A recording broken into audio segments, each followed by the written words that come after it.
Boys and girls, I'm going to begin reading more of the one and only Ivan. I'll read to I think we left off on page 74, so I'll start on 75 and read for 10 minutes. I'm going to use the document camera this time, so we'll see how it goes. Enjoy. Old news.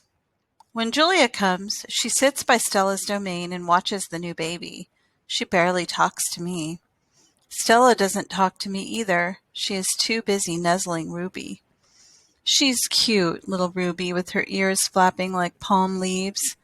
But I am handsome and strong. Bob trots a circle around my belly before settling down in just the right spot. Give it up, Ivan, he says. You're old news. Julia gets out a piece of paper and a pencil. I see that she is drawing Ruby. I move to a corner of my domain to pout. Bob grumbles. He doesn't like it when I disrupt his naps. Homework, Julia's father scolds. Julia sighs and puts her drawing aside. I grunt, and Julia glances in my direction. Poor old Ivan, she says. I've been ignoring you, haven't I? I grunt again, a dignified, indifferent grunt. Julia thinks for a moment, then smiles. She walks over to my domain, to the spot in the corner where the glass is broken. She slides papers through.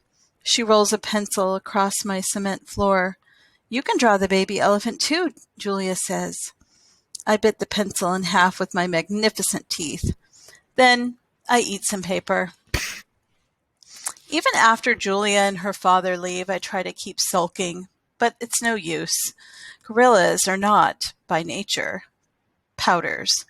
Stella, I call. It's a full moon. Did you see?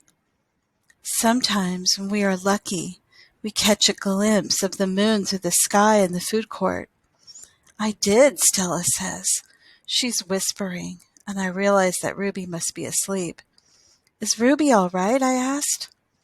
She's too thin, Ivan, Stella says. Poor baby.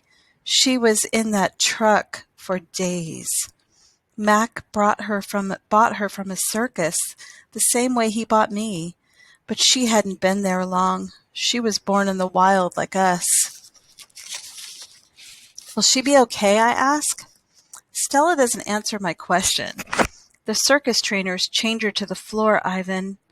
All 4 feet, 23 hours a day. I puzzle over why this would be a good idea. I always try to give humans the benefit of the doubt. Why would they do that, I finally ask. To break her spirit, Stella says, so she could learn to balance on a pedestal, so she could stand on her hind legs, so a dog could jump on her back while she walked in mindless circles. I hear her tired voice and think of all the tricks Stella has learned. Introductions.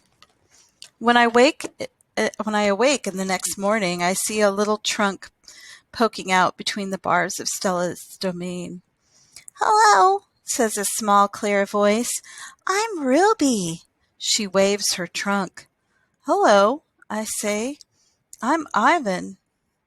Are you a monkey? Ruby asks. Certainly not. Bob's ears perk up, although his eyes stay closed. He's a gorilla, he says, and I am a dog of uncertain heritage. Why did the dog climb on your tummy? Ruby asks. Because it's there, Bob murmurs. Is Stella awake? I ask. Aunt Stella's asleep, Ruby said. Her foot is hurting, I think. Ruby turns her head. Her eyes are like Stella's, black and long-lashed, bottomless lakes infringed by tall grass. When is breakfast? She asks. Soon, I say, when the mall opens and the workers come. Where? Ruby twists her head in the other direction. Where are the other elephants? It's just you and Stella, I say, and for some reason I feel like we have let her down. Are there more of you?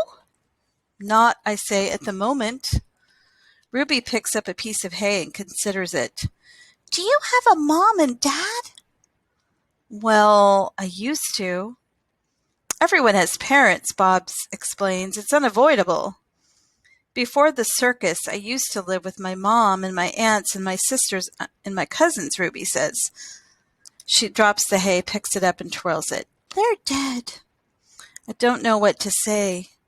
I am not really enjoying this conversation, but I can see Ruby isn't done talking. To be polite, I say, I'm sorry to hear that, Ruby. Humans killed them, she says. Who else? Bob asks, and we all fall silent. Stella and Ruby. All morning, Stella strokes Ruby, pats her, smells her. They flap their ears, they rumble and roar. They sway as if they're dancing. Ruby clings to Stella's tail. She slips under Stella's belly. Sometimes they just lean into each other, their trunks twirled together like jungle vines. Stella looks so happy. It's more fun to watch than any nature show I've ever seen on TV. Home of the one and only Ivan. George and Mac are out on the highway. I can see them through one of my windows. They are next to each other on tall wooden ladders, leaning against a billboard that tells the cars to stop and visit the one and only the one and only Ivan, mighty silverback. George has a bucket and a long-handled broom. Mac has pieces of paper. He slaps one against the billboard. George dips the broom into the bucket. He wets the paper with the liquid from the bucket, and somehow the paper stays in place. They put up so many pieces before they are done. When they climb down from the ladders, I see that they added a picture of a little elephant to the billboard. The elephant has a lopsided smile. She's wearing a hat, and her tail curls like a pig's. She doesn't look like Ruby. She doesn't even look like an elephant. I've only known Ruby one day, and I could have drawn her better. Art lesson. Ruby asks a lot of questions. She says, Ivan, why is your tummy so big? And, have you ever seen a green giraffe? And, can you get me one of those pink clouds that the humans are eating? Boys and girls, what do you think the pink clouds are that the humans eat? Cotton candy. When Ruby asks, what is that on your wall? I explain it's a jungle. She says the flowers have no scent, and the waterfall has no water, and the trees have no roots. I am aware of that, I say. It's art, a picture made with paint. Do you know how to make art? Ruby asks. Yes, I do, I say, and I puff up my chest just a little. I've always been an artist. I love drawing. Why do you love it? Ruby asks. I pause. I've never talked to anyone about this before. When I'm drawing a picture, I feel quiet inside. Ruby frowns. Quiet is boring. Not always. Ruby scratches the back of her neck with her trunk. What do you draw anyway? Bananas mostly. Things in my domain. My drawings sell at the gift store for $25 a piece, with a frame. What's a frame? Ruby asks. What's $1? What's a gift store? I close my eyes. I'm a little sleepy, Ruby. Have you ever driven a truck? Ruby asks. I don't answer. Ivan, Ruby asks, can Bob fly? A memory flashes past, surprising me. I think of my father snoring peacefully under the sun while I try every trick I know to wake him. Perhaps I realized he wasn't really such a sound sleeper after all. Treat. How's that foot, old girl? George asks Stella. Stella pokes her trunk between the bars. She inspects George's right shirt pocket for the treat he brings her every night without fail. George doesn't always bring me treats. Stella is his favorite, but I don't mind. She's my favorite too.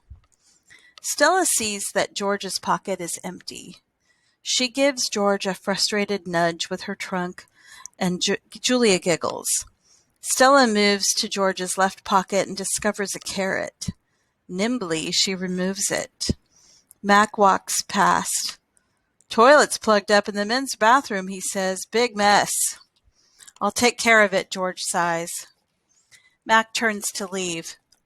Before you go, Mac, George says, you might want to take a look at Stella's foot. I think it's infected again. The darn thing never does heal up right, Mac rubs his eyes. I'll keep an eye on it. Money's tight, though. Can't be calling the vet every time she sneezes. George strokes Stella's trunk. She inspects his pockets one more time just in case. Sorry, girl, George says as he watches Mac walk away. And boys and girls, I am going to stop the video there. I will continue on another video.